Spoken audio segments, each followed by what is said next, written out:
The Megami Tensei series is one known for having unconventional origins. What started as a crazy horror novel with digital devil story Megami Tensei soon turned into an NES RPG. It's still weird to think that the first game in this franchise was technically a licensed game. Megami Tensei 2 soon followed suit, carving a much more unique path than that of the original novels. However, to an extent it was still changed by them. That connection might have limited what Atlus wanted to do with Megami Tensei 2. Which is why when it came time for the series' third installment, we didn't get Digital Devil Story 3. Instead, we got something else. Something that would change the flow of the franchise for the rest of time. We got...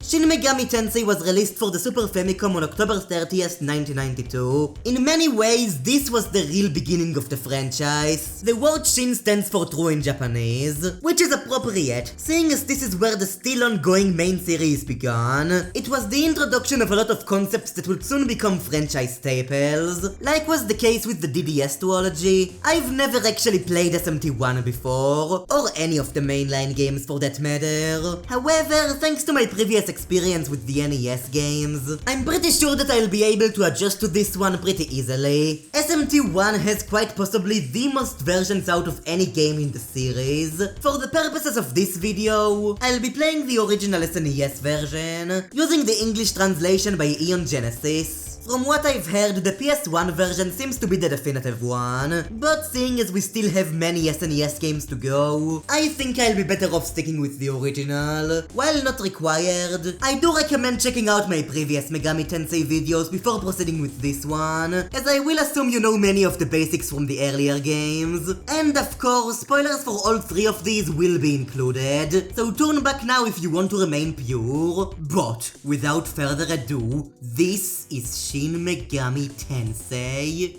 Starting the game, we immediately get sent to this weird wavy red corridor, where we soon encounter a literal brick wall, asking us to give our main character a name. Okay, so this dude is... Wait, this asshole has 3 different official names? What the fuck? This sadly goes true for all of the nameable characters in SMT1, meaning that whichever nameset you go with, there will always be at least that one guy who'll be freaking pissed at you. But bleh. For this playthrough, I went with the names from the Steven Reports art book. So we've got our protagonist Kazuya, as well as 2 men told to hold great potential. One was allied with law and another allied with chaos. These 2 go by Yuji and Takeshi respectively. The game also asks you to assign everybody's starting stats here. These are mostly the same as in the earlier games, though there's now an intelligence stat and the max is 40 instead of 35. I guess I should also talk about the art I'm using to represent these guys. It's from the PS1 version. With so many re-releases, these guys have received quite a few designs over the years, but personally I find these newer illustrations to easily be the most standout. Big fan of this art style. Can't exactly put my finger on why, but I guess I just enjoy how unique it is. I mean, the SNES and PC engine art is also pretty neat, but I guess I just prefer the more slender proportions. Also, Yuji's face completely cracks me up and I have no idea why. He's like a new age Nakajima, I love it. Anyways, moving on, we eventually come across a naked bathing woman 16 years before you thought you would. This is Yuriko, who claims to be Kazuya's eternal partner. But then, just as things are about to get spicy, you find out that it was all just a dream, as Kazuya alone wakes up in his room, which has a computer desk, and yep, that's it. I guess Kazuya is just content with sleeping on the floor, huh? We then get spam mail from some dude named Steven.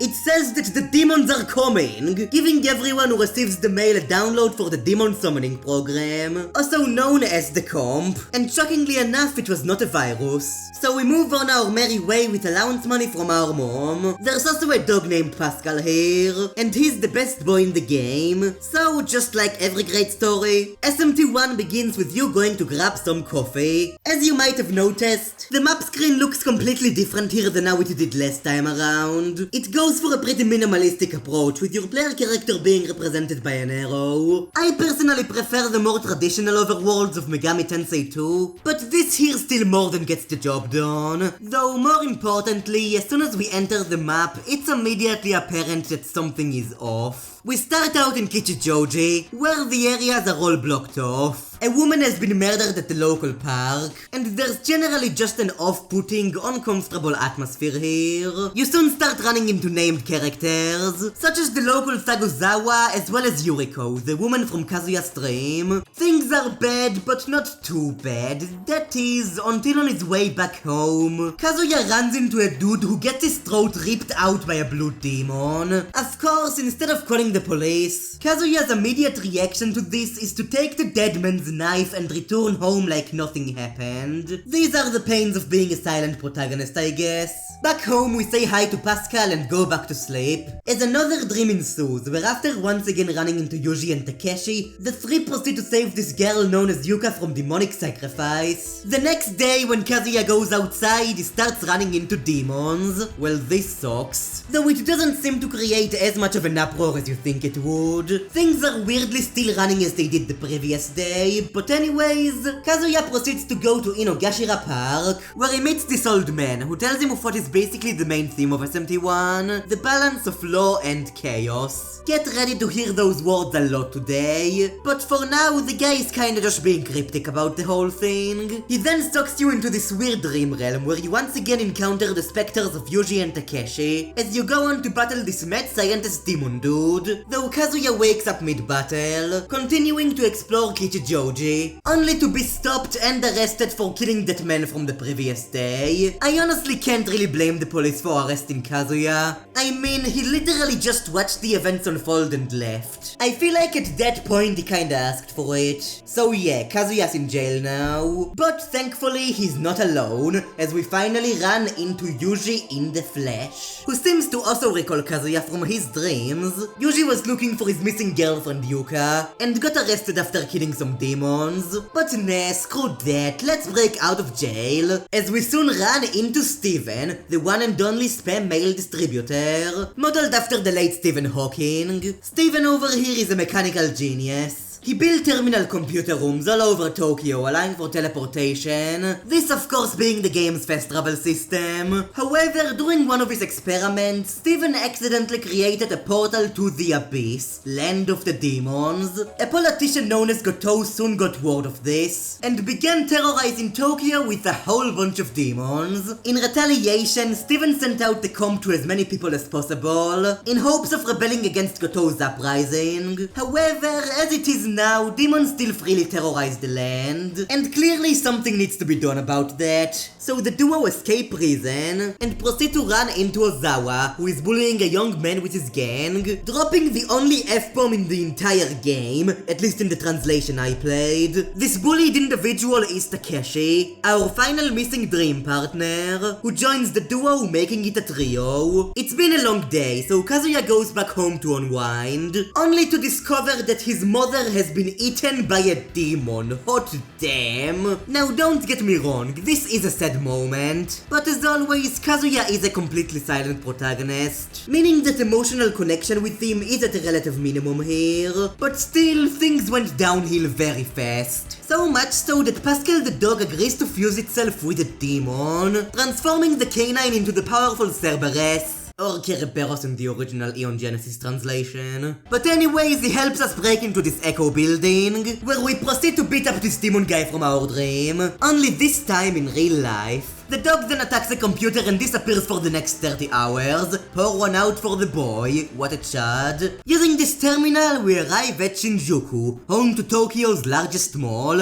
and by large, I do mean large. This place has like 5 bars and takes over an hour to fully map out. It's ridiculous. This is where the game opens up a bit, as you're allowed to explore as you please. And when you explore, you're bound to run into a buttload of NPCs. SMT1 has far more dialogue than the previous entry, series, with NPCs often being used to explain story scenarios. My favorite NPC in the game has to be Gayman, who, when you think about it, is really the true main hero of the game. So, piecing stuff together thanks to a bunch of randos. This is basically what's going on right now. Gotou has unleashed hordes of demons onto Tokyo in an attempt to stop something known as the Japan Obliteration Project. But of course, a bunch of demons suddenly roaming around Tokyo would cause quite the worldwide stir. So bring in the Americans, just when you thought things couldn't get any worse. Led by Ambassador Thorman, they plan on annihilating the demon threat, stopping Gotou's plan. The game does this weird thing where all of the American characters speak with this slanted text font. I'm not sure how this was in the Japanese version, but here it kinda comes off as awkward more than anything. Also, unrelated to the Americans, there's a resistance faction trying to stop Gotou's mad reign of terror. Said group being run by a woman known as Yuka, and not to be confused with Yuji's girlfriend Yuka. This here is actually the Yuka Kazuya saved in his dream, and the reason that's relevant is because in an attempt to stop the resistance, Gotou set out to capture literally every woman in Tokyo who shares the name Yuka, with Yuji's partner just so happening to be one of them. The funny thing here is that seeing as you get to name Yuka earlier on, you can potentially create a scenario where Tokyo has a bunch of women called Jeff. This is mostly here to motivate the trio into joining the resistance. However, that soon leads into Yuka getting captured by the ever so mysterious Yuriko, who along with Ozawa is assisting in Gotou's cause, and with that, Yuka is said to be publicly executed, and just for dramatic flair, she's put up on a fucking stake. Is there some, like, statement trying to be made here? Also, haha, I get it, game. We're saving Yuka from being sacrificed just like in the dream. You're so clever. Despite Gotou's wishes, Yuriko is adamant about executing Yuka, and the reason for that seems to be due to her odd fascination with Kazuya. She sees Yuka as standing between him and her. Honestly, I can't really see why Yurika would want Kazuya. The dude looks like a YouTube game reviewer ready to look at Banjo-Kazooie and Sonic Adventure, but I digress. Of course, our heroes stop Yuka's sacrifice, with the resistance meeting up again safe and sound. This is where the trio splits for a bit, with Yuji going to save his girlfriend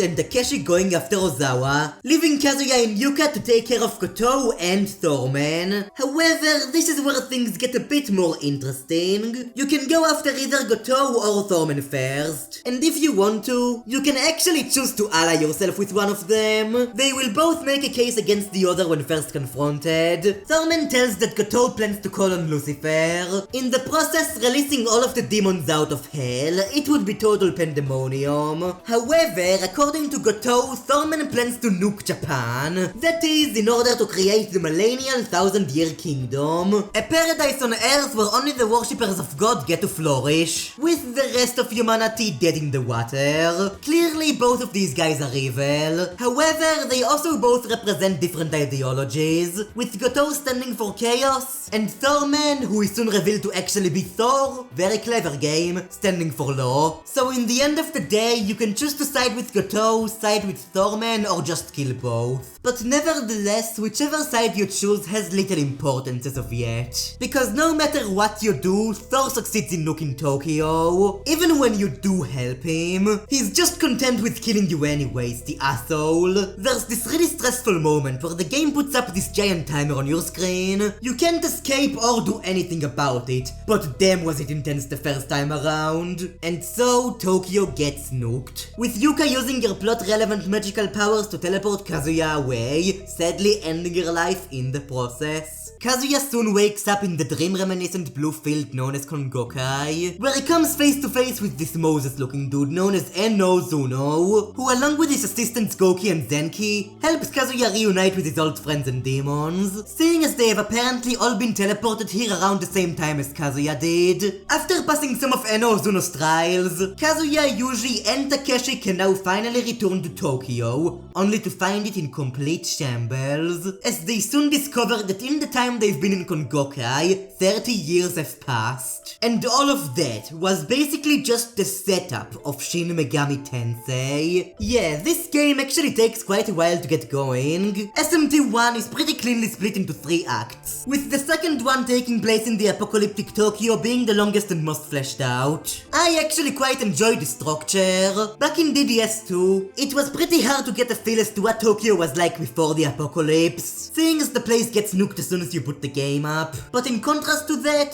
SMT1 actually lets you play around in Tokyo quite a bit before the cataclysm, letting you see as things are getting worse and worse leading up to the event. It's relatively railroaded, but in the long run, it heavily helps the game's pacing, while also placing more weight on the apocalyptic wasteland you spend most of your time exploring. The atmosphere of this act is also really strong, especially early on, when what's happening is not very clear. The demons haven't arrived in mass yet, but there's still this lingering, uncomfortable feeling you have that's pretty hard to describe. So yeah, I think that it's an all-around great opener, and actually, it kinda reminds me of the opening to Final Fantasy VII. Much like SMT1, that game also takes quite a while to properly get going, spending its first 5 or so hours fleshing out the city of Midgar with more railroaded progression, before the crew escapes and you can finally start exploring the overworld. Now, getting compared to one of the most iconic openers in gaming is definitely a great feat. Even more impressive with SMT1 being released 5 years before FF7. For all of that and more, it gets my thumbs up.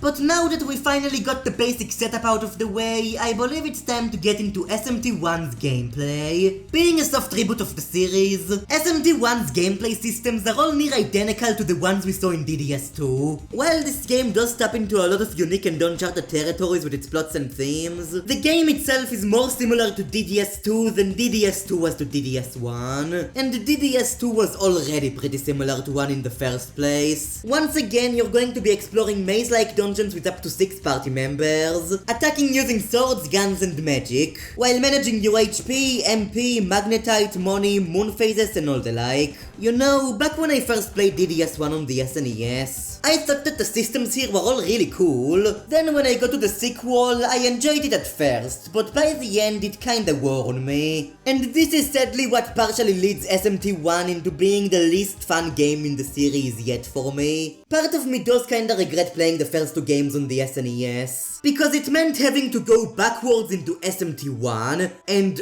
oh my god, on the SNES. This game is so clunky. The only point I can give this game over the previous 2 is that there's no energy drain, which was a move that would lower your level. I'm very much glad that it's not here, but at the same time, it feels kinda weird complimenting the game for removing something that should not have even existed in the first place. But as for the things the game does worse than The Last Testament, well, where do I even begin? Firstly, the menus are terrible. At first glance, they're already pretty boring. The game goes for this old school computer aesthetic, but all it leads to is some of the most generic menus I have ever seen. The experience here is very much not user-friendly. You have to go through a bunch of unnecessary hoops in order to do anything. While the auto battle function is thankfully still here, a lot of other little things aren't. Such as, I don't know, an options menu. The options here are completely locked, meaning that you cannot have your cursor remember which action to use, and the map will always rotate depending on where you look, instead of always looking into one direction. Now, some people might prefer it this way, but for me, it just makes all of these areas unnecessarily disorienting. So personally, I would like to have that option. The game doesn't even let you open the map with the shoulder buttons.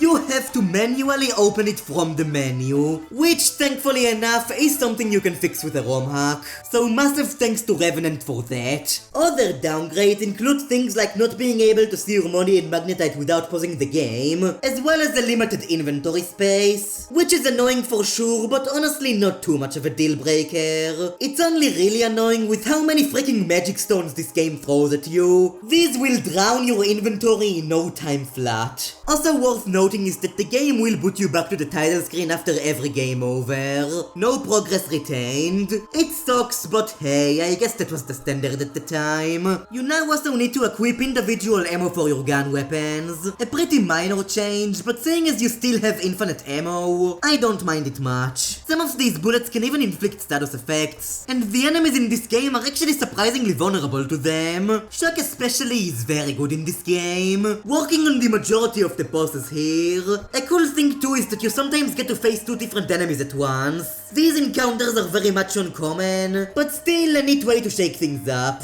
Can I even say anything new about the dungeons? These are still all just identical square mazes, with not much to set them apart from each other. The game rarely ever processes things up, and when it does, it's always just annoying shit. Like damaging floor tiles, pitfalls, and dark rooms. What fun design. While I can see people getting through the first two games without fast forwarding, SMT1, no. You have to fast forward here unless you want to completely lose your sanity, because holy shit. SMT1 has what is quite possibly the absolute worst random encounter rate I have ever seen in an RPG. I'm not exaggerating when I'm saying that it is almost every other step. And even worse is that after you defeat an enemy, another one can just appear out of nowhere. There are random encounters on top of random encounters here. By the end of the game, you'll be basically battling 4 different battles for every single encounter. And it's not even like the battles themselves are any interesting. Demons now have these unique extra skills, and there are more spells than ever before, but once again, none of these things have in-game descriptions, heavily discouraging the use of them. And regardless, you can win like 95% of the fights here by literally just using auto, at least as long as you make sure to heal in between encounters. And that even goes for the bosses, who are by far the easiest parts of the whole game. These guys are absolutely pathetic,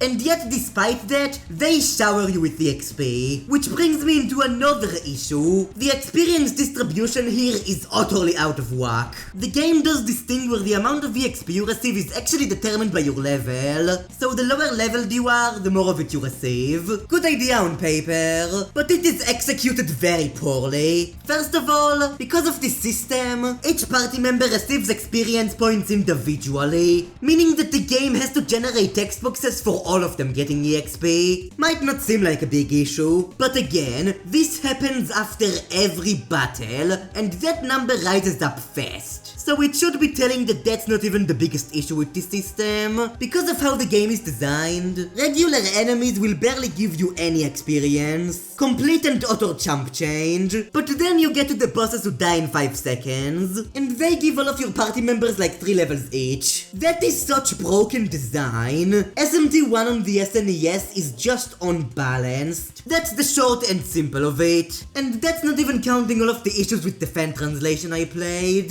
It was only after finishing the game that I discovered I played an outdated version of the translation. One where the game would often just crash, forcing me to load up the Japanese version in order to make any progress. So if you really want to play the game on the SNES, my god, get the Oroden translation, Adhanem. It will save your ass tenfold. Even if at the end of the day, I think you're far better off playing either the PS1 or GBA versions, seeing as from what I've gathered, both of them are far more user-friendly, and they should hopefully allow you to experience the game with far less pain attached. Though a detracting factor here might be the soundtrack. The base game, I think, has a pretty good score. It's not quite as head-bop-inducing as Megami Tensei 2, but regardless, I still very much enjoy tracks such as Kichijoji, Ginza, and the Great Cathedral, with special shoutouts going to the boss theme, easily the best song in the game, and quite possibly my favorite of the first 3 games. It's catchy, intense, has a great section where it reels back, I love it.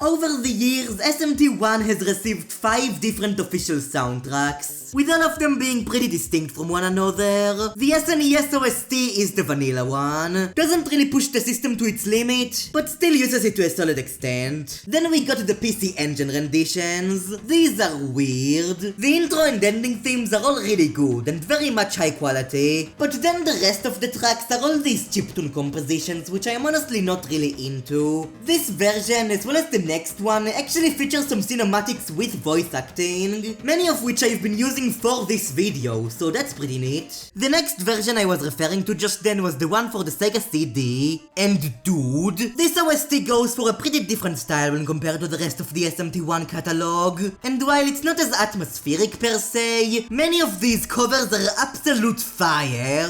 The dungeon themes especially, oh my god, these are so good. Next up is the PS1. I know that many aren't fans of these variations, but honestly, I think that the PS1 is my overall favorite SMT1 soundtrack. The way I hear it, these are just enhanced versions of the SNES tracks, striking a good balance between atmospheric and catchy. I honestly don't really get where the disdain comes from. But then finally we have the GBA, and yeah, as you'd expect, these ain't too hot. Mostly just being heavily downgraded versions of the PS1 tracks. Still better than the PC Engine, but also definitely the second worst one for sure. There was also this iOS version, which was based on the GBA release with the PS1 OST, but it comes with this ugly ass touchscreen interface and isn't even available anymore, which kinda blows, because believe it or not, this is the only official English release SMT1 has ever gotten. Yes, on iOS. Man, that is such a fucking Atlus move, it's borderline parody. But with that, we've covered most of the non-story related stuff. However, there's one revised gameplay element here I have yet to really discuss, and that's mostly because it heavily relates to what I believe to be the biggest new addition in SMT1. But before we get to that, we need to talk about demon negotiation. Back in the NES games, negotiation was pretty brain dead. You throw shit at the demons, threaten them, get them as party members, and fuse them into stronger demons. All of that still applies in SMT1. However, it does add a few things to set it apart. You now start a negotiation by choosing to be either friendly or threatening, at which point the demon will present you with some questions. While there's a lot more dialogue here compared to previous entries, negotiation is still just as random and frustrating as always. Now I'm pretty sure increasing Kazuya's intelligence helps with it, so I gave that a lot of points early on. But the gist of it is that you want to arrive at this screen where you can ask something of the demon. It's here where you can try and recruit them, though be warned that they usually want a ton of money, magnetite and items, which is a bit of a hurdle. However, here's the really nice thing. You can now ask demons to give you money or magnetite, and these ain't chump change. They give you these things in large quantities, and considering that the maximum magnetite capacity has been increased tenfold, managing both it as well as your money is really no issue at all here. So if anything, I'd say that's a plus for the game right there. After recruiting demons, you will of course be able to fuse them, and the fusion here works basically the same as it did in DDS2, though I did find myself using it more often here. SMT1 has a pretty solid roster of enemies. There are still quite a few demons who are just color swaps, but the designs here are still generally appealing. Jack Frost shows up with its iconic look for the first time ever, and it even says hee-ho. This is all I've ever wanted. There are also some pretty cool things you can get via fusion, such as the infamous Mara, which I don't know how to feel about this one. I'm honestly kinda wondering if I should censor this, goddamn. Also, there's this new sword fusion system, where some blade weapons can actually be upgraded by fusing them with demons. This is actually how you get one of the best weapons in SMT1, the returning Hino Kagutsuchi. However, in order to do that, you're going to need to endure a long series of fusion chaining, trying to produce very specific results. It took me like 2 hours, but I was able to do it. And honestly, it was way worth it. Sword was ridiculously useful for basically the entire game. I have the returning rack to thank for helping me get the sword. You can once again trade stones with him in exchange for useful items, and this time you can also give him 3 stones at once for some even better shit. With some of that shit including elemental demons useful for sword fusion. But going backwards again, one thing I've yet to mention is that the demon alignment system has been completely overhauled. Back on the NES, demons were classified as either good, evil, or neutral, with only neutral and good demons being recruitable. In SMT1, however, demons are now allied to either law, chaos, or neutral. This means that almost every single demon in the game is recruitable, unlike the previous games where most of the enemies were classified as evil. However, depending on your circumstance, you may be unable to use the law or chaos demons, and that is because of SMT1's biggest series innovation, again, the player alignment system. This is pretty complicated, so let me try to explain. In SMT I, your player character has an unseen value dictating their political views, and depending on the demons you use, the bosses you fight, and the places you choose to heal at, that number could either decrease or increase. Remember earlier where you could choose to help either Goto or Thor? Well, siding with Goto increases that number, while assisting Thor decreases it. And after passing a certain threshold, your player's alignment will shift. If it gets too low, you'll be low allied, and if it gets too high, you'll become chaos allied. While the number dictating this is unseeable, you can actually see what your current alignment is by looking at the spinning arrow in the overworld. It tilts in place if you're neutral, rotates clockwise for low, and counterclockwise for chaos. When low or chaos aligned, you'll gain access to some nifty exclusive gear, and the damage tiles if your alignment won't hurt you. However, you're generally going to wanna stay neutral, because a low aligned Kazuya won't be able to summon chaos aligned demons, and the same goes vice versa. The game has 3 different kinds of healing stations, each representing the different alignments, and as you'd expect, only neutral aligned players would be able to utilize all 3. If you stick with one side, things are gonna be a lot more restricted. The main thing your alignment can affect, however, is the ending you receive. If you stay neutral, you'll always be given the choice on whether you want to fight or assist an alliance leader. However, if Kazuya is strongly aligned, then these choices are all made for you, and eventually you'll be locked into one of 3 possible endings. I'm definitely gonna put a pin on that, but for now, I'd like to finally talk about the story some more. The thing that more than likely is the reason you're playing this game nowadays. SMT I immediately makes an impression when the second act begins. Tokyo is in complete shambles. Instead of yen, the people now use Maka as currency, which thankfully enough is a 1-to-1 conversion from yen. Again, it's been 30 years since Tokyo was nuked, so naturally things are very different now, with balding women and labor children galore. I like how the game never acknowledges that kids are being labored now. After all, for said children, this is how the world has always been. Tokyo is currently at conflict between the ideals of law and chaos, with the Gaian Church wanting to summon Lucifer, realizing a world where humans and demons live together. But in contrast to that, the Messiah Church wants to purge the world of all who they see as sinners, making the legendary 1000-year kingdom a reality. Both of them are basically extensions of what Goto and Thor were trying to do, and it's important to note that the plot point from DDS2 where the demons were all old god dethroned by YHVH is still very much in effect here. Even if the so-called one true god never actually shows up in SMT1, the game opens up a lot more once getting here, and this is where the story takes up a more episodic approach leading towards the final act. You arrive at the town, see how it's holding up, and fight the asshole leader. Now these sections are less so about progressing the plot and more so about expanding it. This is where the game can properly get into just what law and chaos stand for, including how they can be beneficial and how they can be dangerous. The first place you'd likely arrive at is Shinjuku Mall, where you'll discover that Ozawa has made a pact with the demons to keep the town safe. Might sound like a good thing, but in turn he basically made himself into its dictator, with the power-hungry guards liable to shoot down any who may attempt to leave, and the locked psycho driver ordered to brainwash all who oppose Ozawa. This greatly pisses Takeshi off, who as we know was often bullied by Ozawa and his gang. As of right now, the trio are unable to take the men down, but then in frustration, Takeshi goes and fuses himself with a demon. Whoever he gets fused with is actually completely random, so it would probably be a good idea to save before doing it. But anyways, Takeshi gets fused with a demon and gains like 10 extra levels. With that power, the trio can properly face Ozawa. After going through all of his guards, the man is left totally defenseless. The game gives you the option to spare him, but no matter what, Takeshi ends up finishing the job anyways, telling his partners that from here on out, he'll be going out his own way, alone. Ozawa pretty clearly stands for law. While he does converse with demons, he very much plays the higher authority in this scenario, restricting all of his citizens and forcing them to live exactly as he pleases. This is what causes Takeshi to snap at him,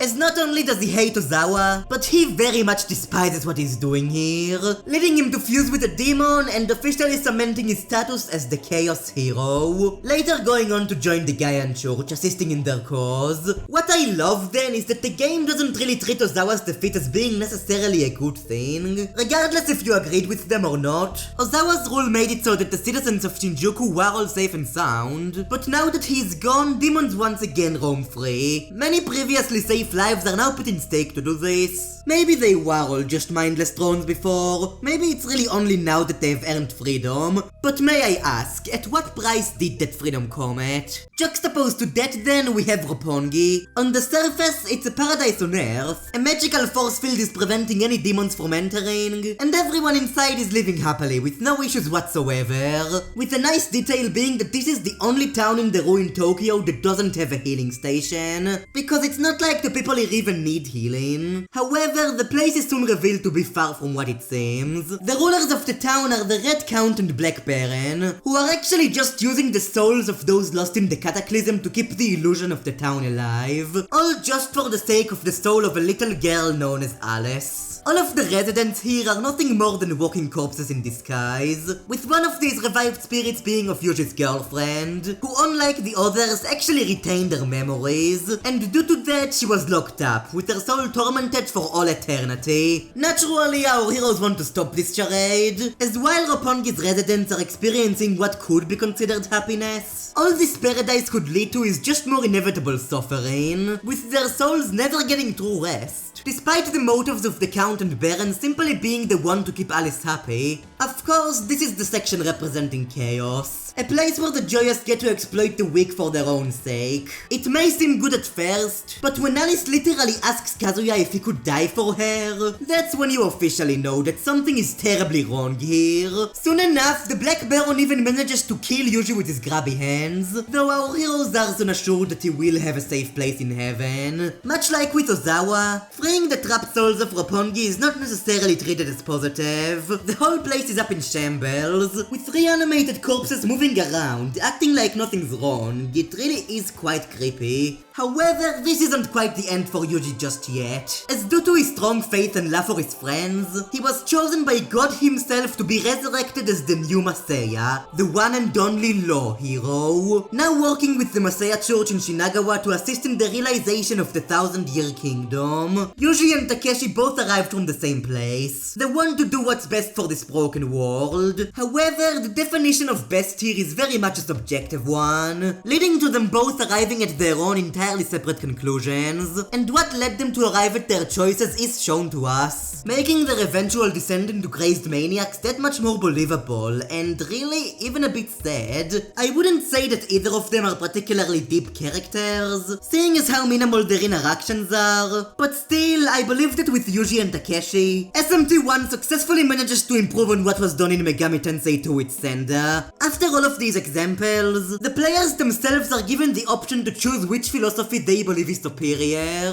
a choice that rings even stronger for those who have played the previous titles. DDS 1 is very much a straightforward story about good versus evil. Nakajima goes to defeat Lucifer because he's a massive prick, and he eventually does just that. In the end, Law wins out, with its justification never really being questioned. DDS 2 then starts out the same, but it eventually does ask the question of what Law and Chaos truly stand for, before eventually arriving at the conclusion that in the end of the day, chaos is something that is very much needed, at least to some extent, concluding with the finale where the heroes take down YHVH itself. Following all of that then, SMT1 asked its players this: what do you think? Where on this conflict do you stand? These themes are what I believe pushes SMT above and beyond its contemporaries. While JRPGs were starting to incorporate more complex narratives around the time, the conflicts presented in them were still usually black and white. The heroes are the good guys and the villains are the bad guys, simple as that. And this is why I love the way the conflict of Law and Chaos is depicted here. Let's compare it to something like Light and Darkness from Kingdom Hearts. For most of that series, Light and Darkness are basically just synonyms for good and evil respectively. While the words may be thrown around a lot,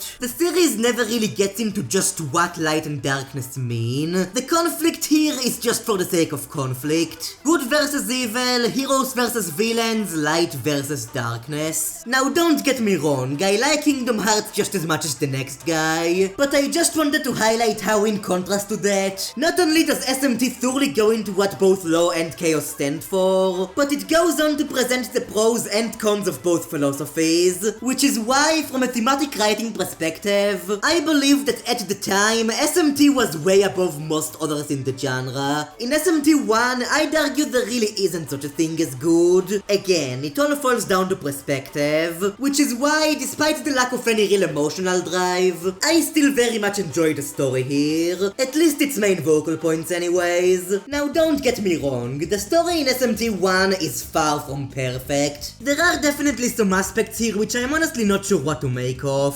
Soon after returning to Tokyo, Kazuya starts hearing a voice in his head calling for help. He eventually discovers that the source of this voice is a woman being locked up in Shibuya. Apparently, this is a Masaya who's been possessed by a demon, so with the help of the psycho driver we saved back in Shinjuku, we can delve into her brain to sort the problem out ourselves. And conveniently enough, her brain just so happened to be an SMT dungeon. How fun. Going into some rooms, we can see memories of the woman's past. Apparently, this is the reincarnated Yuka, as in the Yuka who led the resistance 30 years ago. Of course, she doesn't have memories from her previous life. However, she does remember one thing, and that is Kazuya, whose soul is apparently somehow linked to hers. And so, after saving Yuka, she joins the party, and that was basically that. Yuriko does still show up from time to time in an attempt to kill her, at one point even partnering with Takeshi, but of course she is eventually taken care of, finally fighting Kazuya in her true form, that being of the demon Lilith. She really wanted Kazuya to be her partner for some reason, but due to unforeseen circumstances, Kazuya ended up with Yuka instead. And man, all of this Yuriko shit ends up amounting to absolutely nothing. It feels like this subplot is mostly just here to justify Yuka's part in the story, but in turn it ends up feeling incredibly slapped together. And that's because, in reality, Yuka's really only here for gameplay purposes, to be your mage character like the Yumikos and Rosanas of old. I do think that there are some weird implications here that Kazuya and Yuka are like the reincarnations of Adam and Eve or some shit. But man, this is just something I don't think I'll ever get the meaning of. Maybe someone smarter than me could explain how all of this is secretly genius. But dude, I don't know. I guess that my IQ is just too low for this game. Speaking of IQ, any of you remember Steven? Yeah, the dude who gave us the demon summoning program in the first place. Well, believe it or not, he's still kicking. And I actually quite like his gameplay role here. You can encounter him in various locations, and if you have the correct items, he can upgrade your comp, letting you have more demons out at once, and increasing your demon capacity all the way up to 12, which is a very good amount. However, Kazuya's not the only player in the field, as there are quite a few other demon summoners out there, and when you encounter them, they'll just immediately attack you. No holding bars or anything. I guess they think that this is Pokemon or something. Regardless, these battles are all definitely worth doing, as the rewards are usually pretty darn sweet. And speaking of rewards, as you proceed along in the ruined Tokyo, a lot of the towns actually begin to reconstruct. You know, it's nice to see that your actions here are at least helping some of the people. But anyways, these reconstructed areas will actually have some new buildings you can get into, where you'll be able to choose between one of 3 different treasure chests. The contents of them are always locked, and the items you get from these can actually be better if you enter during the correct moon phases, something that you could basically only know if you're using a walkthrough. And I mean, none of the shit you get here is really that useful anyways. If it seems useful, then that probably means it's cursed. And let me tell ya, you do not want to get cursed. It's really bad, but not as bad as trying to encounter the secret bosses. Okay, so believe it or not, the Hinokagutsuchi isn't actually the best weapon in the game. If you want the true ultimate equipment, then you'll want to go after the Majin Trio. Throughout the game, there are some tiles that, when stepped on, will lock you into a predetermined encounter.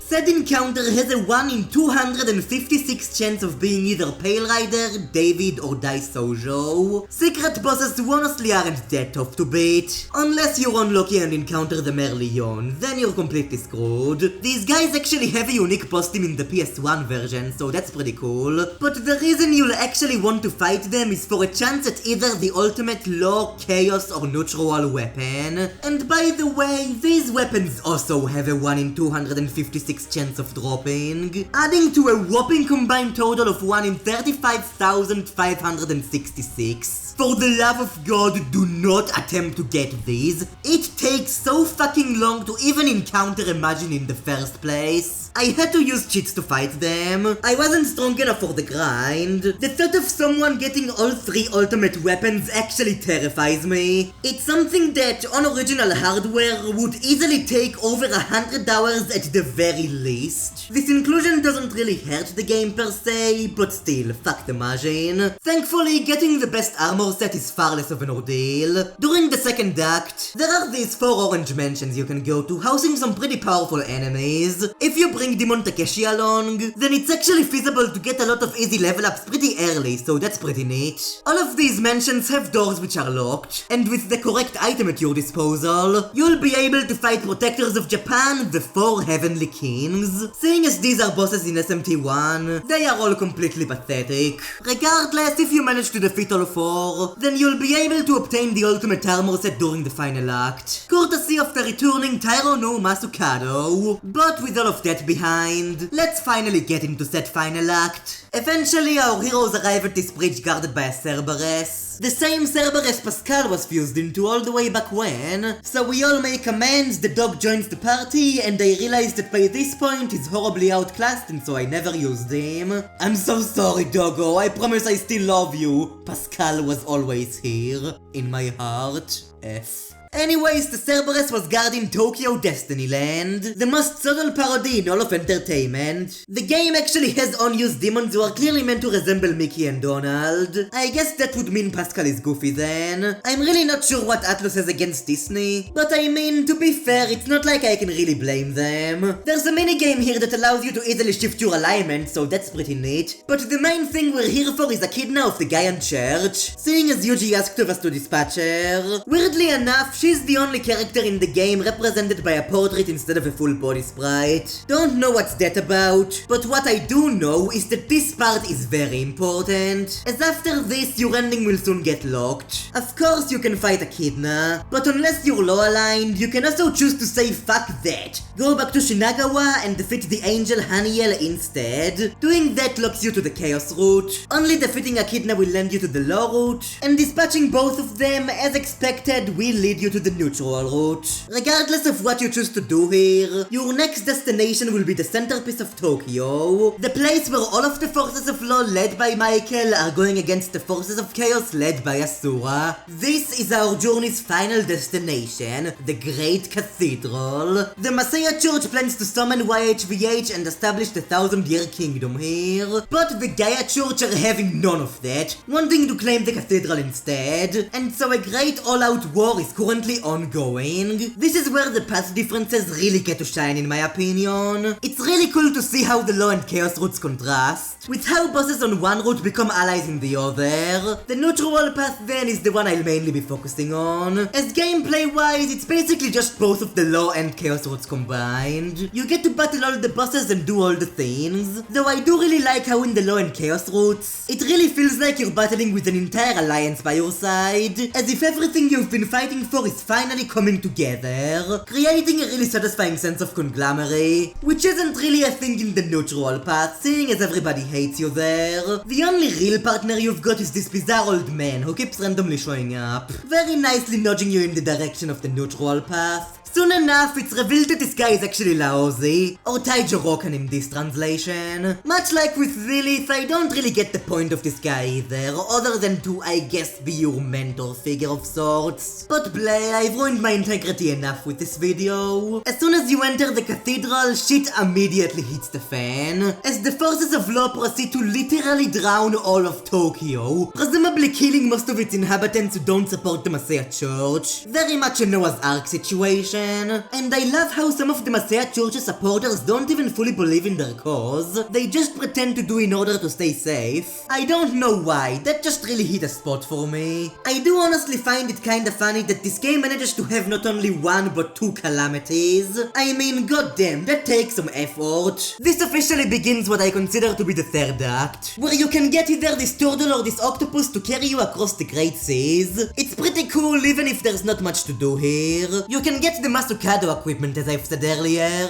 and you can go battle the strongest boss in the game, Beelzebub, who I still managed to defeat by simply using auto battle. This is a really great battle system, guys. After some meandering between the two factions, the Great Cathedral is stuck in a stalemate between law and chaos, with the Masaya Church conquering most of the top floors, and the Gaian Church acquiring ownership of the basement. Each of the sides have 4 bosses, and I love how big their sprites are. Really helps in making them that much more intimidating, even if it is kinda lame that most of the law bosses are just reskins of one another. Now at this point, what you'd usually wanna do is get to where your alignment leader is positioned, and ask for their assistance in defeating the opposing side. In the law route, you make it to the special fusion center in order to fuse together 3 of the archangels, creating the angel ring and allowing you to confront Asura. While in the chaos route, you actually only get materials from the faction leaders, which you then use to create the devil ring, allowing you to face Michael. Also on the chaos route, you can actually recruit Beelzebub, who is easily the best demon in the game. Dude is completely busted. The neutral route removes most of the busy work, kinda just having Kazuya going around and killing everything he comes across. But what of our beloved Yuji and Takeshi, I don't hear you asking? Well, much to my dismay, they don't actually rejoin your party if you share their alignment, instead just pointing you in the right direction while telling you to kill the opposing hero. There's this really funny scene in the neutral route where the two just argue with each other from complete opposite sides of the room. I don't know why, that just cracks me up. Actually getting to battle Yuji and Takeshi definitely pushes them even higher above Senda, but the sad thing is that no matter what route you take, they are both forever destined to die here. Takeshi himself ends up killing Yuji in the low route, and in the chaos route, Takeshi gets consumed by the power of the devil ring as his body completely evaporates. I'm left in a weird position here when discussing Yuji and Takeshi. The blueprints are all here for a very emotional ending, a tale of 3 friends all being separated due to conflicting ideologies. That right there sounds incredibly heartbreaking, and I feel that if the game really hammered in the connection the trio shares more, this honestly could have resulted in one of the saddest moments I have ever experienced. And I am not joking. I can see all of the pieces for an absolute knockout of a scene. However, the issue is that, and you probably all see where I'm going with this, none of the characters here are really as fleshed out as I would have wanted. The game does an excellent job displaying how Yuji and Takeshi adopted their philosophies. Takeshi's arc is especially well done, with how he became power hungry due to him constantly being bullied, only for that power to literally consume him. That right there is strong. However, the issue here is that I feel like almost all of these guys' dialogue is only here to serve their development. I don't feel we really get to see who Takeshi and Yuji are as people, and again, I do enjoy what we got here.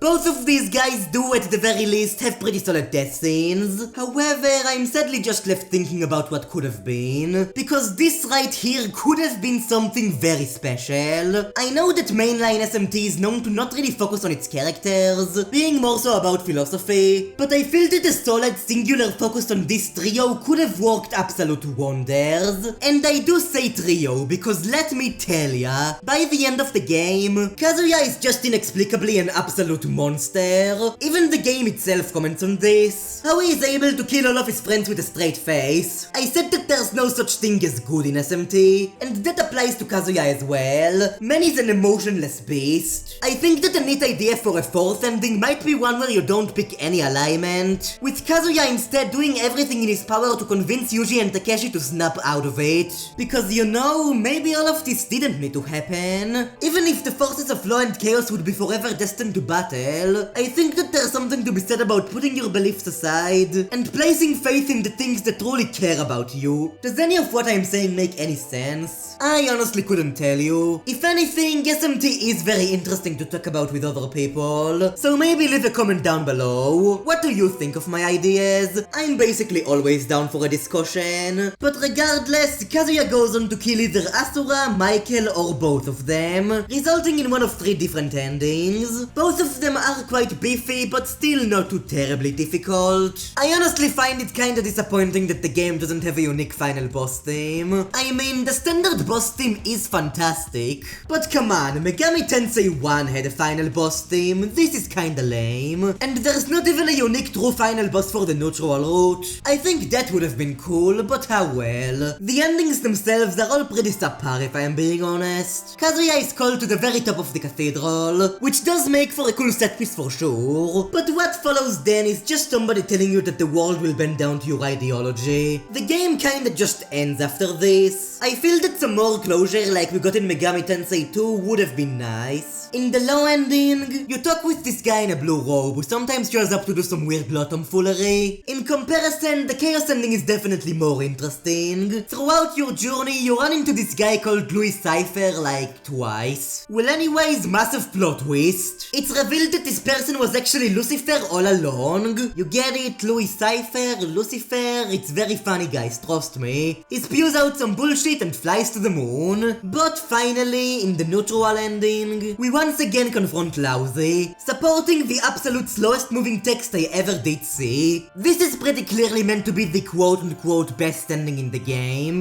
After all, the forces of law and chaos are both kinda massive assholes, so all of them getting destroyed is probably the best outcome. And I mean, come on. The neutral ending even has the Soulless Mode 7 sequence where the camera pulls back to space for some reason. The developers clearly put more effort into this than the rest of them. But regardless of your alliance, Kazuya and Yuka will still both be determined to start rebuilding Tokyo. And thus, the first Shin Megami Tensei comes to a close.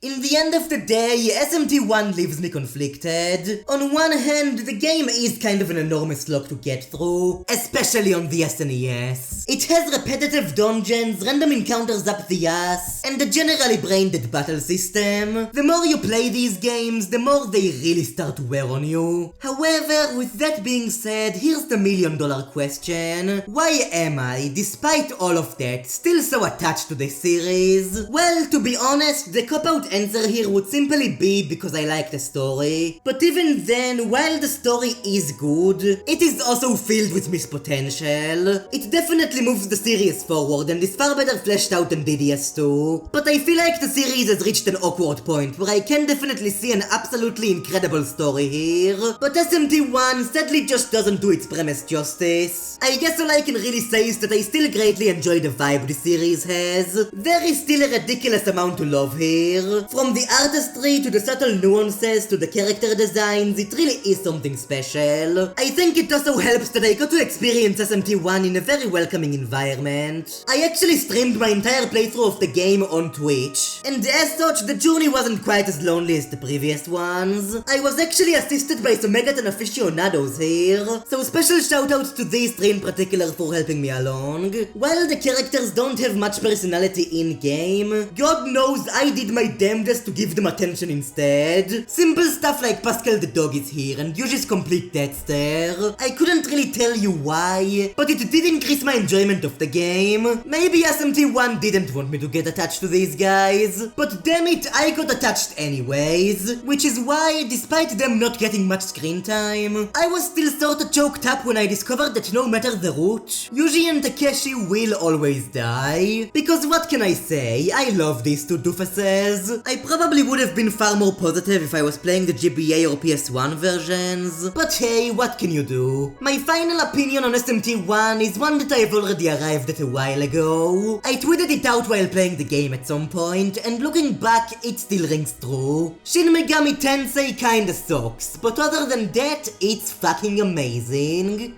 As always, thank you all so much for watching. Next time we'll be looking at Megaten. It will be with the start of a brand new sub-series in Megami Tensei Gaiden Last Bible, also known as Revelations the Demon Slayer. Hope you'll all look forward to that. And until next time, with all do, have a good one.